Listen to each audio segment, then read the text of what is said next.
Okay, so hello everybody. I'd just like to welcome you to this afternoon's panel, Diversifying Digital Fashion. My name is Hudson and I'm an Associate Lecturer at the University of East London. And Beatrice, one of the presenters this afternoon, has kindly invited me to chair this afternoon's session. So just to describe myself briefly, I am a cis Black woman with box braids and I wear glasses. I use the pronouns she and her. So I'd just like to hand it over to the guests, to the presenters. If you'd like to introduce yourself. Sonia, if I could start with you. Thanks, Catherine. So my name is Sonia Sood. I am an achievement analyst at Solent University, and I'm also chair of their staff Black, Asian and Minority Ethnic Network. I've worked in higher education for about 10 years. I have brown hair, brown eyes, and I'm of South Asian heritage. Noorin? Hello, so my name's Noorin Khamisani and I am, I guess, a sustainable fashion designer by trade, but I also now have sort of transitioned into working as a full-time lecturer and I teach at the University of Portsmouth. And I am of mixed heritage, a mishmash of Indian and Polish, and I have brown hair and brown eyes. Over to you, Beatrice. Awesome, thanks. So hi everyone, I'm Beatrice Newman. I am the head of department of the University of East London, overseeing about 6 to 7 fashion courses. I've been doing this for over 3 years now. And aside of that, I have my own fashion business. I'm a fashion designer. You'll get to hear a little bit about that in my presentation today. And I do a lot of various things such as consulting for businesses, fashion businesses, and entrepreneurs. So hello. For those of you, just to give you a visual representation of me, I have naturally tightly coiled hair that's in full force today, dark brown eyes and lips painted red. I am of West African heritage, Ghanaian, brought up in Britain, and my pronouns are she, her. Brilliant. So welcome to all the presenters today. Welcome to everyone who's still making their way into this afternoon session. I think we could kind of just get started. So again, Sonia, if I can hand over to you, the inaugural presentation. Yes, thank you very much, Catherine, and thanks everyone for joining me for this presentation today. So just to give you a bit of background, my presentation is called Racism in Data.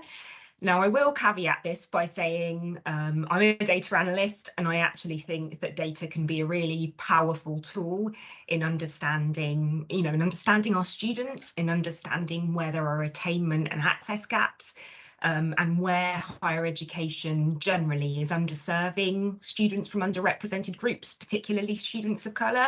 So I think, we are moving towards being able to measure how we're doing in these areas, and I think that's important because then you can be held to account for making things more equitable for students. But this does come with some caveats, which I'm going to talk about now.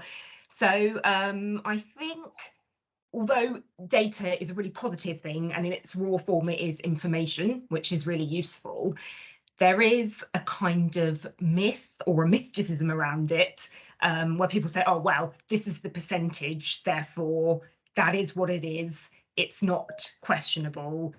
You can't interrogate that or investigate that any further. And I think that that's actually quite a dangerous thing to think, because data can be presented in a lot of different ways, based on the decisions made by the people who are writing the narrative, who are presenting the data. So yeah, statistics are often used as proof positive of a trend or a gap. But quite often in that instance, people have a theory or people have an idea that they want to present, and they're using data to justify it. So a really good example of this, outside of the kind of world of student outcomes, is cosmetics adverts, beauty adverts, you'll often hear, 9 out of 10 people agree, or 90% of people would recommend this product. And then in the really small print at the bottom, it says 76 out of 84. And you think, hold on a minute, that's quite an odd number. That's quite a random. And the reason is because they may have surveyed 200 or 300 people, but that population, that statistic, gives them the best percentage. So you have to always, I think, examine the context of a statistic. What is it telling you? What is it telling you, but what is it not telling you? Who's the population that they've surveyed to get this information? Who have they asked? How have they asked them? And the same is true of student data. And I think there's some great work going on around decolonising the curriculum, creating more inclusive curriculum, but equally we need to make sure our evaluation frameworks are informed by that, and informed by students of colour, by staff of colour, by people with lived experience who understand what it means in the real world. So here's an example. A lot of external measures when it comes to student outcomes, attainment, population, focus on UK domiciled students. So this is just an example. If you're looking at UK domiciled students, you may find that 20% of them are students of colour. But when you open that out to all domiciles, including international students, that number increases. And obviously international students are paying high fees. So it's interesting that the lens which we predominantly and primarily focus on is the UK domiciled population. And it makes you question and consider who makes those decisions about who we should be focusing on. Just a little note as well, Black, Asian or minority ethnic is the term used by the OFS, it's the term used in data reporting, and I know there is a lot of discussion around that term as an umbrella term. You can look at individual groups, but I think the fact that that term is used kind of says something about where we are in the conversation with regards to kind of data analysis. And I think the parameters that we're using do need investigation, and it may be that for certain measures UK domiciled it makes sense to look at those, but I think we need clarity and transparency about measures that are being used and what that means in real terms for students. And are all students being served by these measures? Are we making sure that we're offering the most effective teaching, learning support for students from all backgrounds? So numbers versus percentages. So this is another really interesting, so often you'll hear a number or you'll hear a percentage, and I'm going to argue you need both in all cases, because these two graphs here could be showing you exactly the same information. If you had 1,250 white level 6 students in their awarding good honours population, and 1,000 of them got good honours, that would be 80%. And if you had 500 Black, Asian or ethnic minority students and 250 of them got good honours, that's 50%. But you'll see that it looks quite different on these graphs. The difference between the two looks quite different on these graphs. And why I think it's important is, yes, there is a gap, but actually there's a gap in terms of numbers too. So why is the Black, Asian, minority ethnic student population only 500 when the white student population in level 6 is 1,250? Is that reflective of the wider population of the city, of students in higher education? So I think, data can be really powerful in terms of unpicking some of these systemic issues when it comes to fair access and representation for students of colour in higher education. But you need the whole picture, or as much of the picture as you can get, and you need to understand from entry to exit what that means. And unfortunately, so often a number is presented without this kind of context. So I think, the more context you can provide, the better it is. So numbers and percentages, if you can, all the way. And I think that you know, this is equally one side of the coin. So human bias, as I'm sure we all know, affects how data is viewed, interpreted and analysed. So just as I was saying earlier, just as we're looking at our curriculum, we should be looking at our evaluation frameworks and measures. How do we measure success? Is that in students getting good honours? And it may well be that that is the case, but there may be lots of other measures that we could use in terms of what constitutes success, what constitutes a successful student.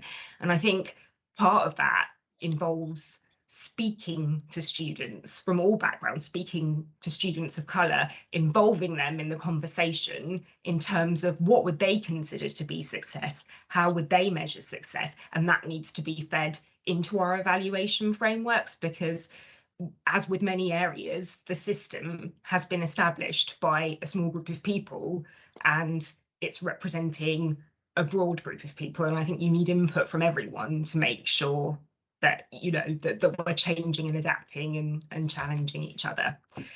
So data can be a powerful tool in identifying where inequality exists and persists, and by exists I mean where there's a gap you can see it, but I think the persistence part is very important, because what data allows you to do is see where there are trends, where, you know, consistently groups are not doing as well or not being as well supported.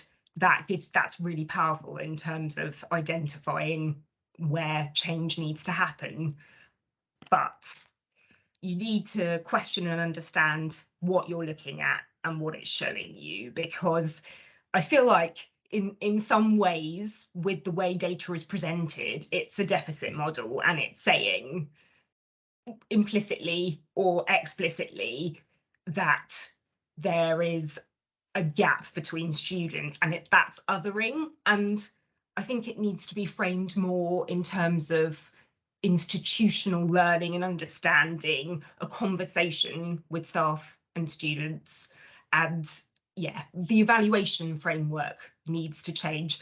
So basically, I'm going to stop sharing my screen now, but just to provide a little bit of an overview of the kind of work that I do and why I think data can be an extremely powerful tool, but why it's important to use it responsibly, because like anything else you come across, it's still seen very much through a white racial lens. These systemic barriers that are in place with data as much as anything else. So just be aware of that and in how you harness data, and I think we can achieve some positive change. So thank you.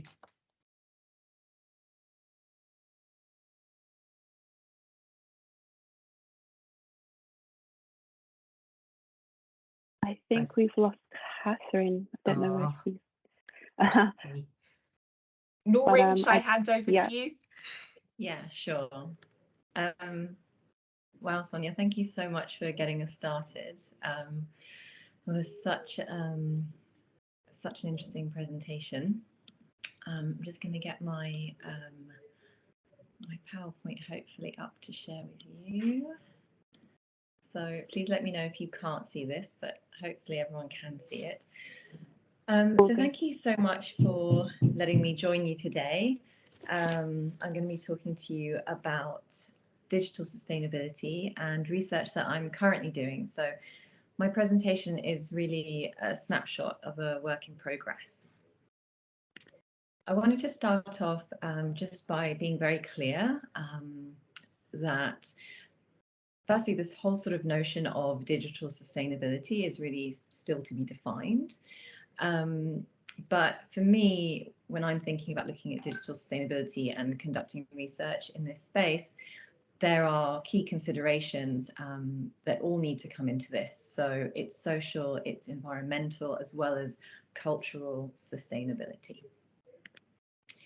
So digital fashion and its relationship with sustainability is very much growing in significance. And we've seen, particularly the last couple of years, a huge increase in the number of fashion brands that are producing digital only or phygital collections.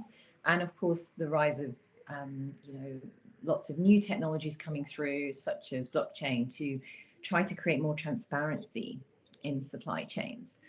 Now, I certainly think that digital fashion has a sustainable side, that very much exists, and it has huge potential, but it's yet to be really fully understood and fully explored. And certainly over the past years, we hear more and more about the issues within the fashion industry in terms of its environmental, waste, pollution, social issues such as workers' rights, workers' conditions, and of course the representation of cultural sustainability. So this is really what I want to explore today a little bit, is how can we use digital fashion as a sustainability solution? I did just want to touch on as well, again, a bit of clarity over sort of definition. So when we're looking at digital only, I think we understand that, but when we're looking at phygital, it's really just a blending of the words of physical and digital, but it's also more than that, in that it's an object, an experience, or a fashion product, bridging the digital and the physical worlds via technology. So I really think that it's essential that we explore these innovations, and whether they're really supporting or hindering sustainability, and also how these developments can address the fashion industry's existing challenges with social, environmental, and cultural impact. So let's have a look at where we are so far.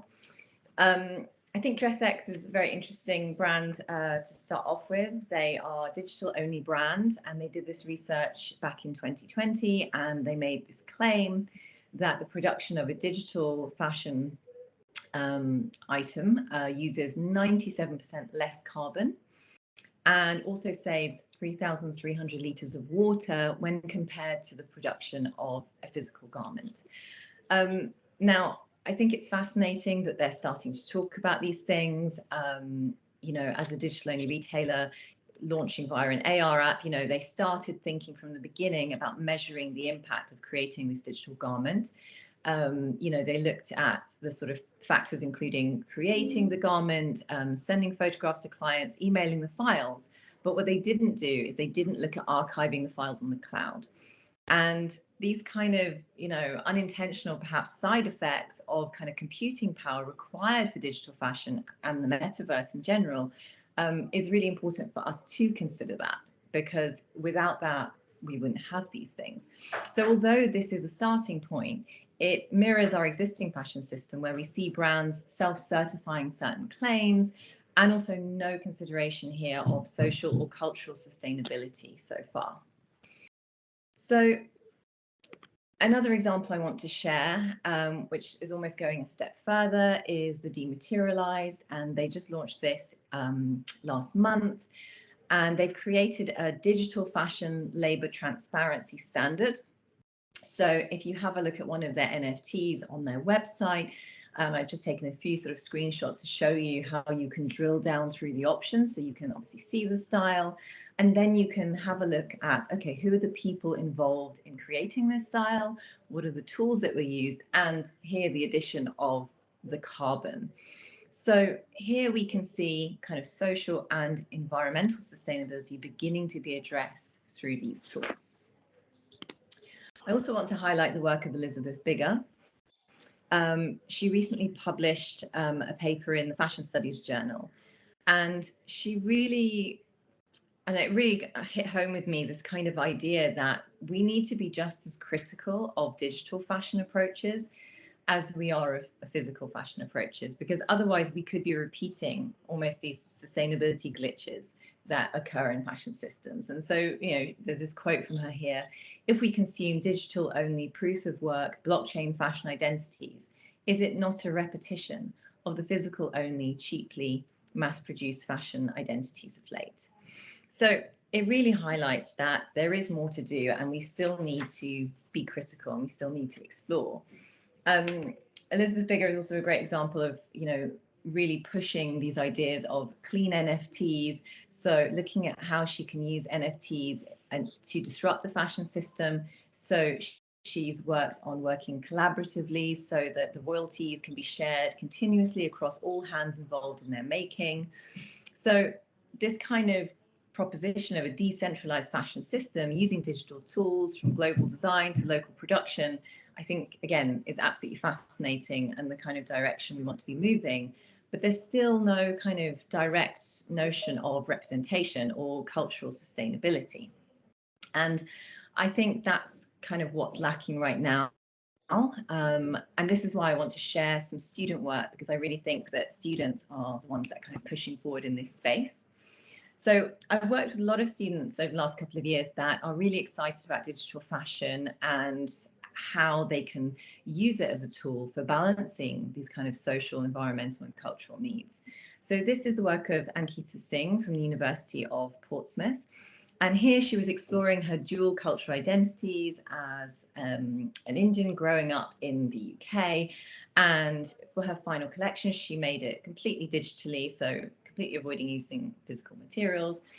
And, you know, it's really fascinating to sort of see within the design the sort of notions of these two cultural identities coming together. But I think it's really worth noting that in these sort of stills from her final film presentation, she did choose not to show the garments on an avatar. This is an example of some students that I worked with in Dubai at the Dubai Institute of Design and Innovation. Again, very keen to work with digital fashion. However, the problem they came across and the critique they had of the tools is that the existing avatars they had to work with in the software were not representing them culturally. And so in this project, this is, I think, a really beautiful example of the students really thinking deeply about not just creating the digital fashion design, but they also created their own culturally diverse avatars. And in my final example, I want to show you the work of Parvan Malik, who created a phygital exploration. So her whole project was around decolonizing digital fashion. So she was creating items drawing on her South Asian cultural heritage to create an interactive digital experience here. So all these projects, I feel, really create much needed diverse representation in the digital fashion world.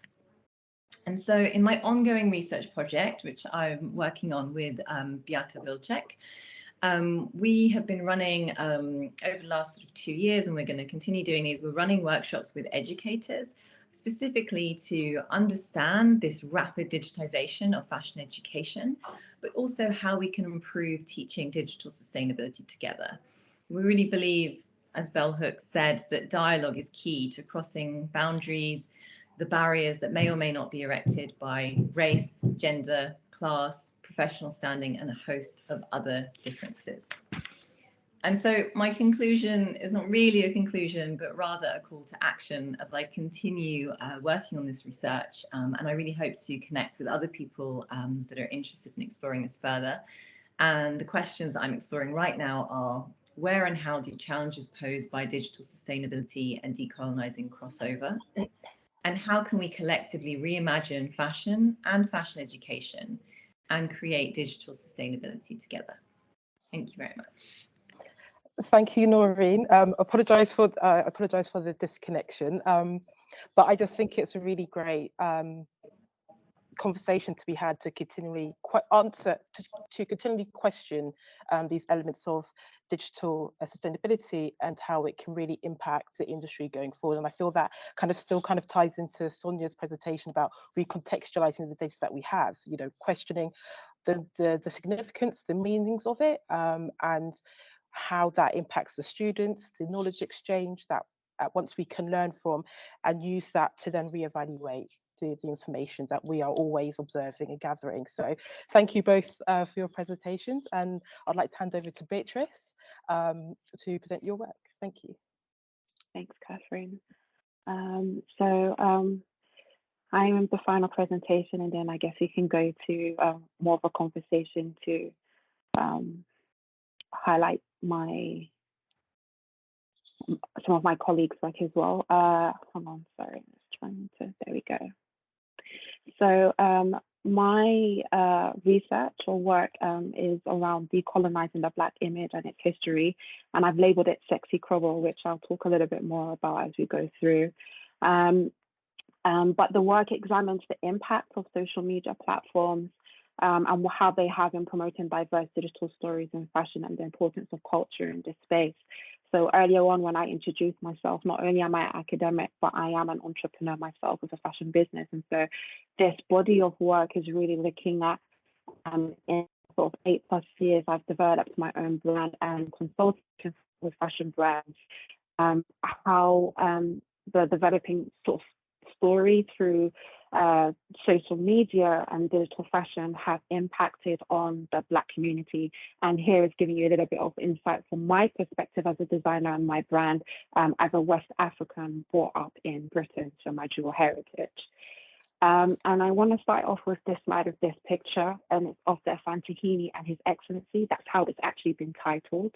And anytime I would have to give a presentation to schools, universities, or even clients, in just introducing myself, I always found that I loved this image because you had the British Empire, you also had the West African Ghanaian Empire, but I never looked beyond the image or really understood it.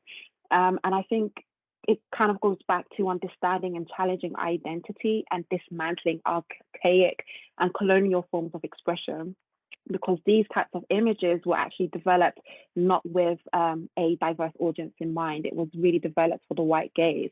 And as you can see in even how it has been titled, they've gone on to give credit to His Excellency, the Governor, Sir Arnold Hudson. However, they've failed to mention the Asantehene, whose actual name is Osei Tutu Ajamin Prempeh II. And that's a pretty big deal within my culture, being Ghanaian. And I think it's evident in how we are perceived as Black people in a very white world, in that our names are inherently erased from history. And so it becomes difficult to remember that Black person or remember history and how we can further develop ourselves as a Black diaspora brought up in a Western world.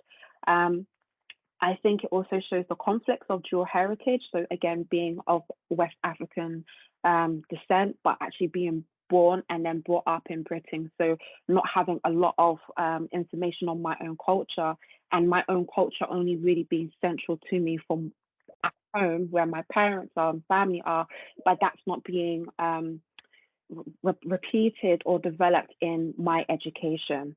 And that kind of cultural erasure in education and knowledge, because it hasn't really been passed down.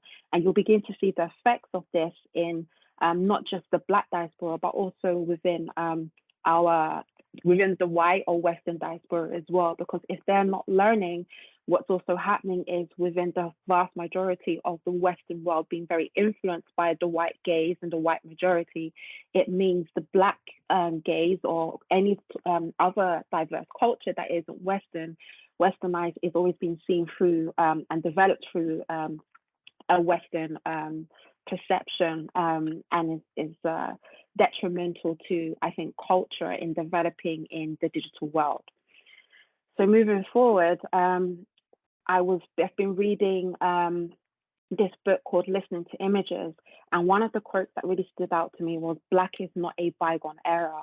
And this image on the right is part of many different types of imagery you'll come to see if you were to type in Pinterest or Google, or even do like a hashtag on Instagram on African vintage photos. And these photos are sort of very statuesque of Africans. They produce a sense of nostalgia that positions its subjects in the past. And you might sit down and think, well, these images are beautiful. Like I sat down and thought about them as beautiful of my culture. But the difference of sort of looking at these images without being ignorant, but then also not understanding where they come from, is that they are actually images that have been developed by or through the white gaze for a mainly white audience. Why is this a problem? Well, it feeds into the exoticism stereotype of what Africans are and what we actually look like and our characteristic. And it also sees Black from the white gaze that does not demand viewers to see people of color in new and diverse ways. And what then happens is the development of Western culture with Black models, with Black advertisement coming through, is that it's perpetually coming from a westernized white gaze and doesn't really show forth Black African beauty or Blackness in a way that is actually how we see ourselves if you were to go and visit some of these countries or majority Black population today. And it also moves us or shifts us into history and leaves us behind and doesn't bring us forward into where we should be in the present day as a different type of culture, culturally aware people, and how we can also support and benefit society in showing who we are as a people. So again, cultural erasure. So what I've had to do as a designer and as a creative and even as an academic is begin to educate myself as a Black person being brought up in Britain that this is not how Blackness is actually perceived in my own culture or to my own people. And you begin to come through or see works from people like Adeyemi Michael. So this is this is an inspiring film that's inspired me called Entitled. And what he's doing is sort of trying to help us understand culture by revisiting history to gain truth and also to show the importance that the survival of our cultures is being developed not just through history, but then now bringing it through into the present. And it's important for us to, as a community, to seek this knowledge and also embrace it. Creating work with the Black gaze for the Black gaze, for the Black community. And why is this important? Is going back into when you think about digital is a kind of a futuristic thing in that it has come from the development of things in the past that have now been brought to the present and been developed. And if you're consistently seeing Blackness or Black culture or African culture through the white gaze, such as the Doug Noorin images I was talking to you about, Blackness in itself is going to inherently then be taken through into the digital sphere and will perpetuate, I guess, the white gaze and not show forth African culture in the way that it should be today or how it should be seen today. So enter in Nolly Babes. You may or may not have heard of this account on Instagram, but it became pretty huge during COVID. And again, as a West African of Ghanaian descent, Nolly Babes refers to Nollywood and Gollywood films, so Nigerian, Ghanaian films, African. And I watched these movies from when I was young, and I recognized these characters from these movies, that their beauty was actually very limited to Western ideologies and the teaching that I had been brought up on, which was very white and Western.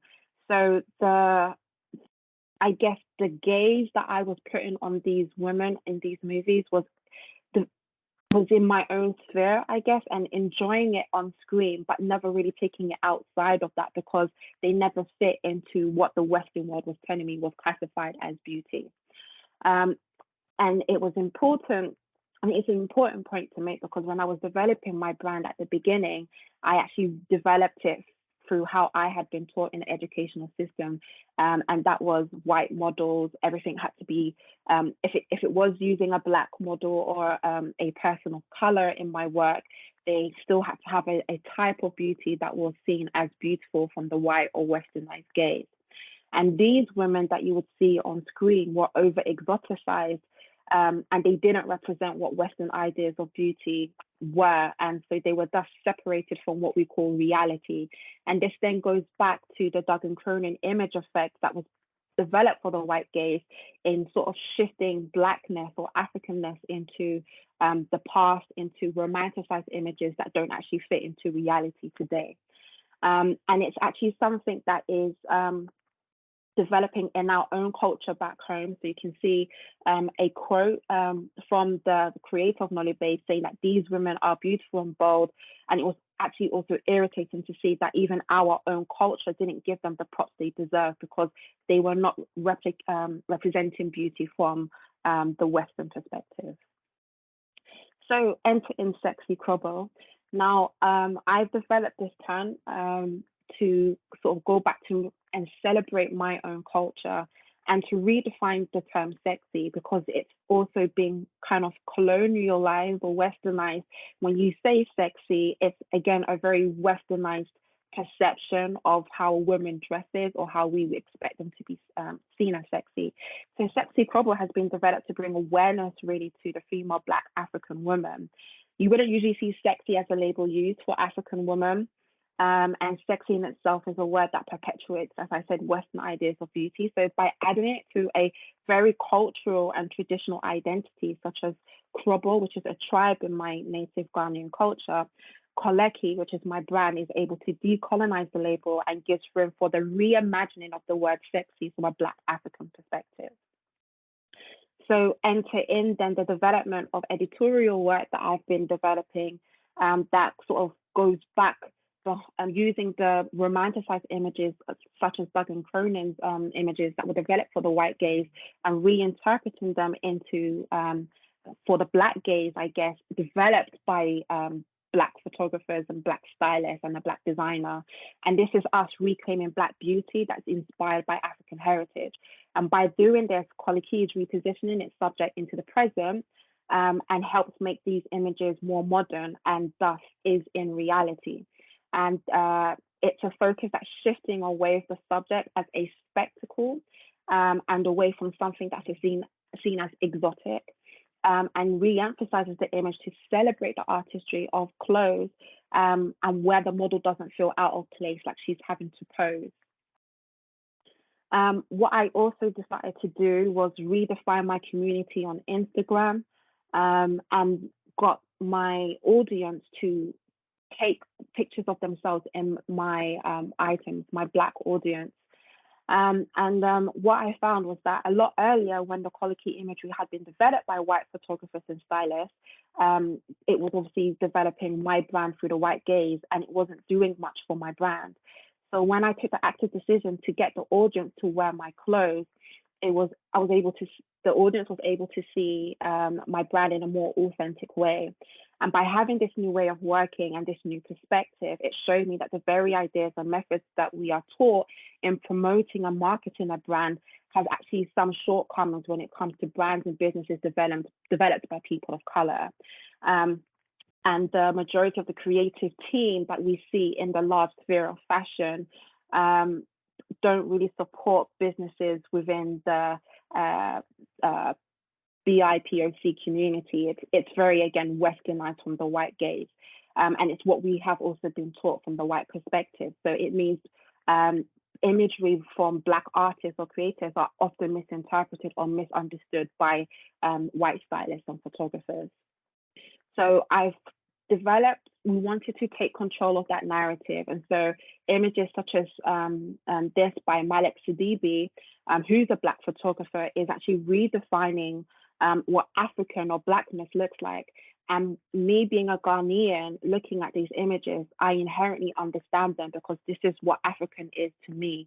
And it's a huge difference between what you saw at the beginning with Doug Cronin, who developed the Black image for the white gaze, and Malik Sidibe actually developing images for the Black gaze by a Black man that's actually reinterpreting what African looks like and what we see every single day.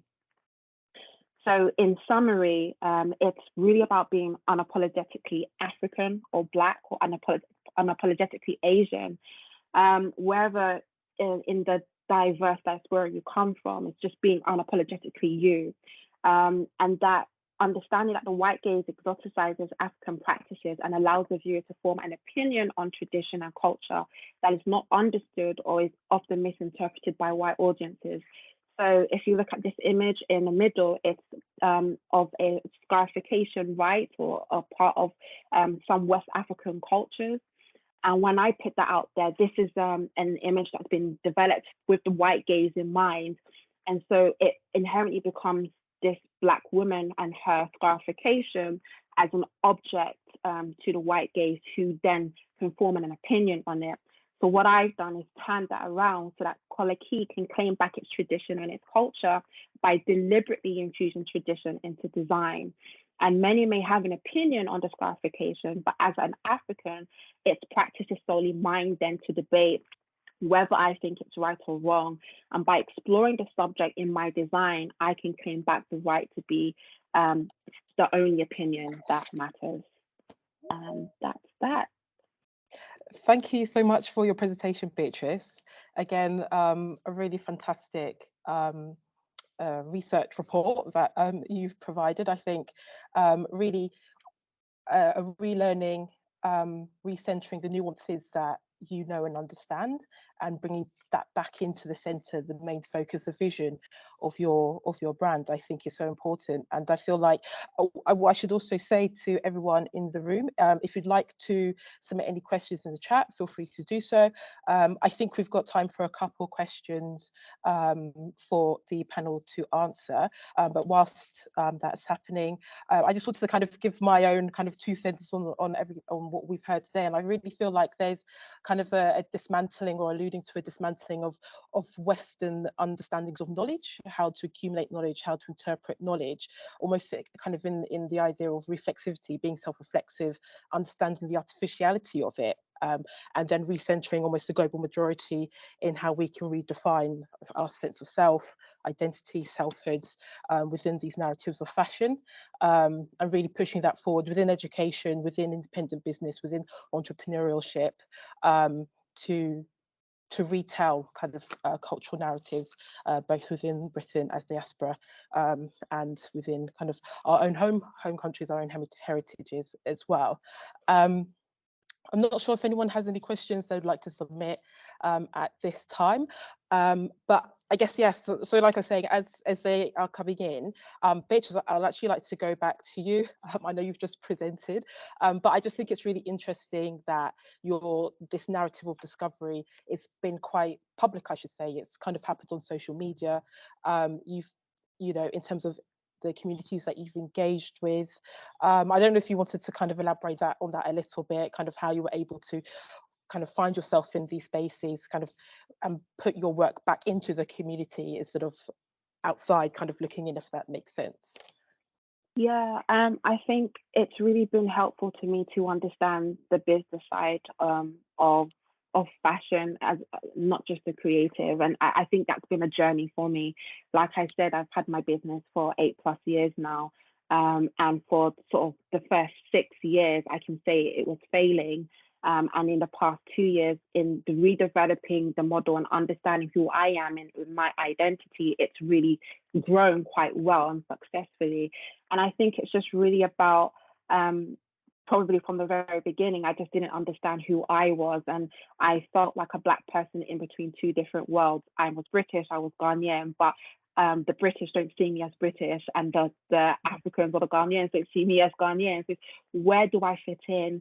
And then you begin to feel like an imposter because everyone's talking about African and being Black, and you're like, I don't want to jump on the bandwagon, but then actually it's me and it's who I am in the first place. So I think it was going back from an academic perspective. Academia has helped me a lot, going back into teaching, talking to students and understanding their perspective. And then, as I said, being unapologetically who they are, and then beginning to go back into myself. And then maybe the reason why I felt like I was an imposter is because I actually didn't understand my culture. And I had certain ideas of what my culture was based on a Western perspective, because I hadn't been taught that. And everything that you find in majority of universities in this country are from a white lens. And even if you did have diverse lecturers, it's not that they teach you those diverse stories as well.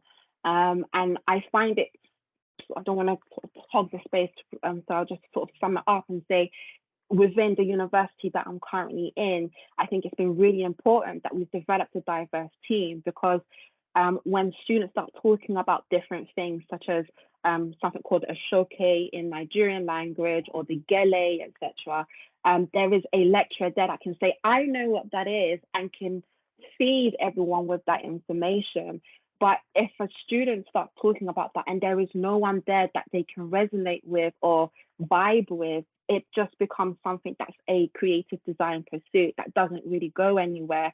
And then it's still always going to be taken from the white Western perspective, because the white Western teacher is going to say, well, how does your African culture still fit in within the Westernized world? And we need to move away from that type of thinking, because not everything should be fitting within the white lens. It has a very different lens, as I've mentioned already. And I think that actually kind of relates to you, Sonia, into kind of analysing data, because with this implementing of diverse teams that understand different student experiences, we validate these voices that are coming through the industry. So I imagine that will then impact the data that you receive, and how you can then begin to read it differently, because it's not kind of mirroring the traditional academic structures that will come through year on year. I don't know if you want to elaborate on that or have anything more to add on that. Yes, absolutely. And I think, you know, data is almost the beginning and the end of the journey in terms of, you know, it tells you, it paints a picture, but it can only paint a picture based on what's come before. And if that hasn't included everybody, if that hasn't, if that hasn't taken all perspectives into account, then that's going to be skewed. And it is really, really interesting, because I think that, how we hear one another. I think data can be very linear. It can be a straight line, this percentage, this population, and actually it's much wider than that. You know, we need to be including people at all stages of this process. We need to think about, what is it that we want to measure? What does success look like? And because we are coming from this very established and rigid system, whether that's in terms of curriculum, stories we're told, what we're expected to measure, it is very limiting. And I think only now are we really starting to understand that in a wider sense. So yeah, so much of what both presentations covered really did make me think, you know, wouldn't that be interesting? Wouldn't that be interesting to, you know, your student, Noorin? I'd be really interested to see, you know, how that translated in terms of, you know, and to speak with her about her experience and what she would consider success. And I think that, you know, that exhibition being included in this presentation is a huge success. Is that documented? Is that measured anywhere, you know? I think that's really interesting, and I'm going to kind of jump with you, Noorin. I don't know if you had anything you wanted to add to that, but I think your presentation is really interesting in the fact that, you know, it's still discovery, it's still interrogating sources that we have at the moment. So there's still kind of this analytical methodology that's continuing. I feel it's still very, you know, it's industry facing, which I think, you know, if we're thinking about education and teaching students and really positioning them in a way in which they can realistically understand their place, and really kind of interrogate sustainability as well, because it can often be quite a obvious, you know, we implement obvious ideas that actually have no impact at all and actually do more harm. So, you know, it's more of a statement that I'm making, but I don't know if you have any more thoughts on that. I don't know really. I mean, I just think what's really interesting is how our three sort of presentations today, you know, there is a sort of thread that runs through them all, you know, that is about representation, openness to different kinds of knowledge, kind of, you know, who is holding the power, and who is you know, kind of pushing things forward, and being very careful as well about what claims are made, and can we be sure, and how do we check.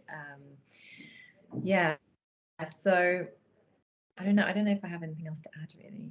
I just want to say thank you so much, because it's been really fascinating. Because I was also wondering as well, in terms of how you are questioning digital sustainability. It might be kind of a general question, but are there any additional kind of ways of evaluating kind of the current discourse or current developments with designers that you are trying to implement within your own research at all? Sorry, could you just repeat the last part of your question? No, so I said within my...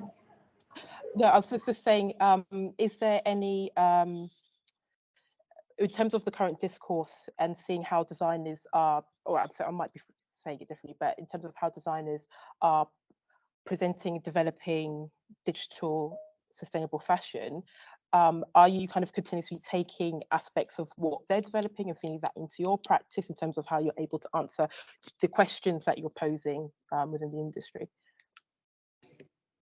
Yeah, I mean, I think, you know, the things I've tried to highlight today, and I think things that we have to be careful of, it is, making claims, not perhaps considering all the different kind of considerations that have to be considered. So in a way, it's the same thing as when we work in, I'm sorry, I'm in such a noisy office. That's okay. In the background. It's not me, but you know, in the same way that I think we have a responsibility now, whether it's as a designer or as a fashion design educator, you know, we all have to be aware of our impact, and we have to think about sustainability, I think, in everything we do. I think it's the same thing with digital tools, and I think that hasn't always been kind of considered. I think everyone just sort of thinks like, oh, if I make it digitally, that's just better. But I think actually we're not sure is the point. So I think this is where more research is needed, both by the industry and by us as educators as well, because many universities are adopting these digital tools.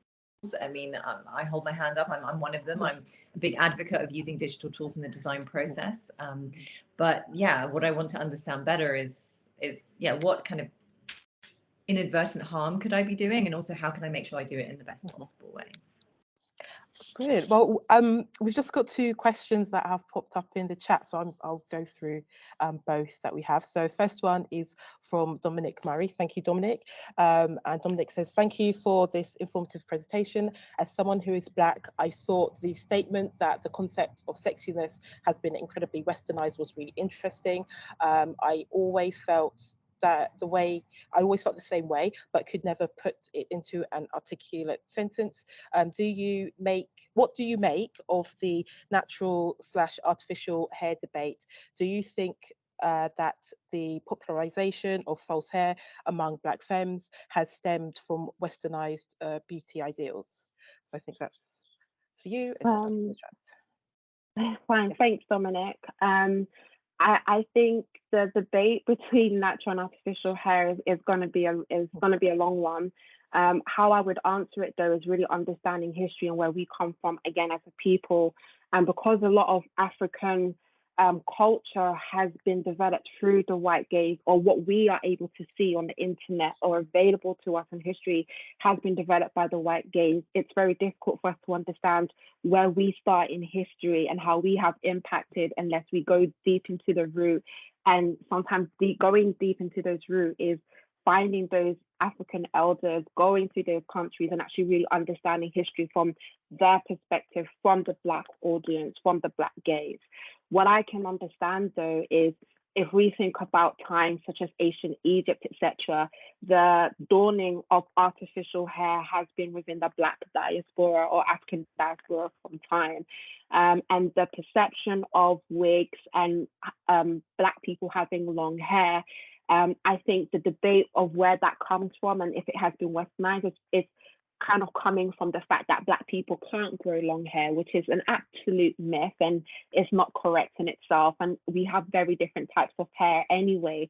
So I think when you take away that argument, it's no longer about, oh, this is a westernized type of beauty.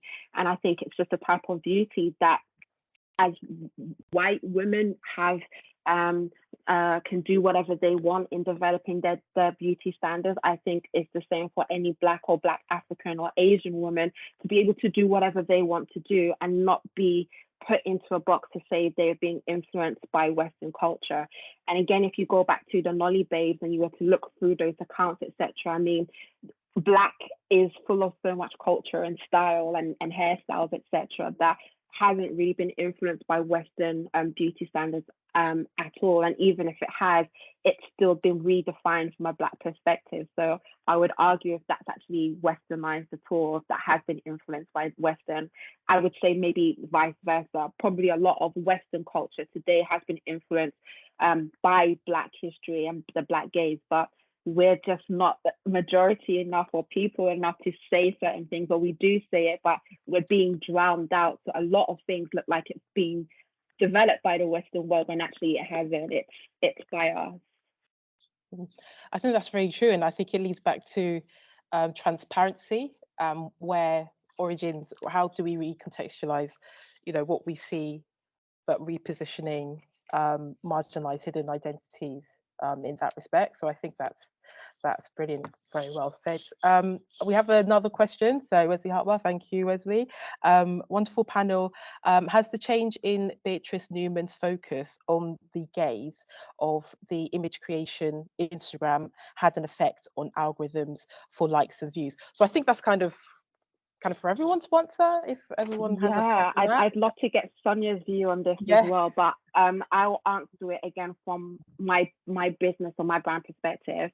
At first, Wesley, it did change my the homepage on my Instagram completely changed from a very westernized, white-centric view and actually became very diverse, which is what I loved. But I think it meant then that it was detrimental to my own account. So I went from, I think, around 4 or 5K followers, and it decreased back down to 2K, which I wasn't sad about, because if those people aren't actually buying my brand anyway, it wasn't really about getting the likes. It's all about reaching the people that really mattered, which I did reach, and I actually made more sales. So it's funny how digital, in a way, impacted the way I use digital, impacted on my likes and visual, but actually it helped with my sales. So I'm the one laughing and smiling at the end of the day. It's also helped with me developing a better community of people who are inspiring Kolleki and continually to support what I'm doing as a brand.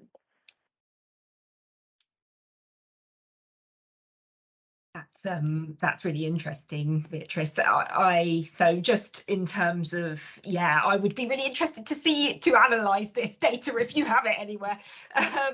But I think in terms of the work that I do around trying to understand attainment gaps and engage with students, I have noticed a higher level of engagement with initiatives if they're reframed in a different way, if they're not framed as a deficit model. And I think that's the problem, is it saying with a lot of these things, is it is putting it through that Western lens of, or that white racial lens of, oh, well, what is it?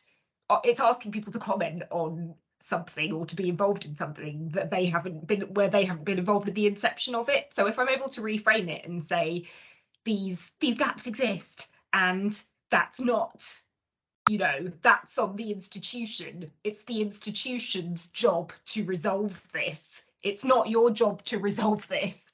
But we need to hear from you, and we want to hear from you, and you're best placed to tell us.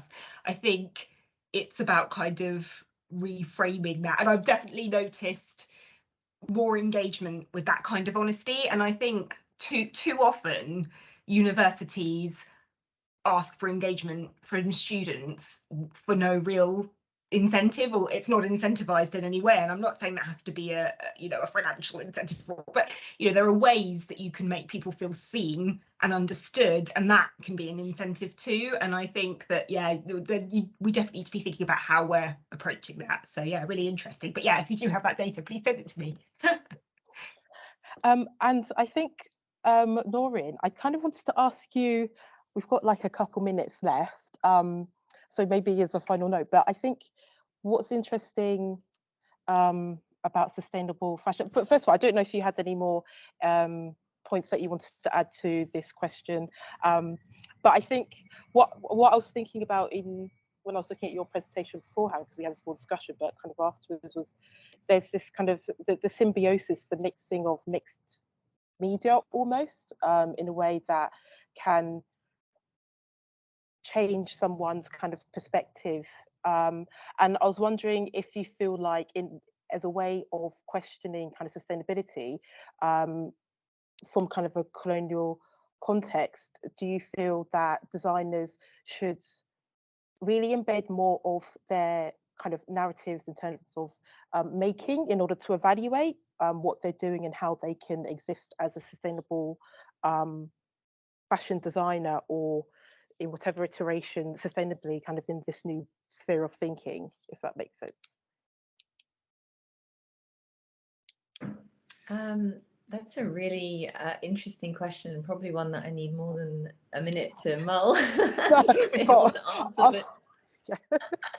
But no, I mean, really something that's so important, of course. And I think particularly, hearing Beatrice's presentation is so inspiring in that kind of, it's such a beautiful example of what fashion design can do. That it can be a tool for self-discovery for us as designers, and then supporting other people to have a form of self-expression. And so, of course, whether that's having physically or digitally or fidgetally, it's the same thing. But I guess that's something that came up with the students I was working with, particularly when I was in Dubai, because they were in this other context. And so, you know, they were seeing sort of, again, very much sort of Western dominance to this digital fashion realm. And I suppose that's what I try to encourage them with, is that we have this opportunity. This is still new. So we don't have to repeat those colonial kind of structures, the mistakes of the past. And of course, that's completely why we face the challenges with sustainability that we face. And so I think there's so much that we can learn from all different kinds of knowledge, which is, nothing to do with the sort of colonialized notions and systems that exist around us. So yeah, I feel like whatever way you're working, we have to disrupt, and we have to change, and we have to think differently. Brilliant. Thank you so much. I think we can leave it there. We're a minute over, I think. So I'd like to thank you, Noorin, Beatrice and Sonia, for today's panel. I think it was brilliant, and I'm so happy it's recorded so I can watch it back. Thank you, Catherine. Thank you so much. So yeah, I think... Yes, thank you, Catherine, so much. Thank you for everyone who's attended as well. Thank you for your questions, and I hope, you know, it's been really enlightening for everyone, and even invited some more questions that you can kind of go away and answer and discover and interrogate for yourself. So thank you very much, everyone, and Thanks, take Catherine. care. Thank you. Bye, everyone. Bye. Bye. Bye.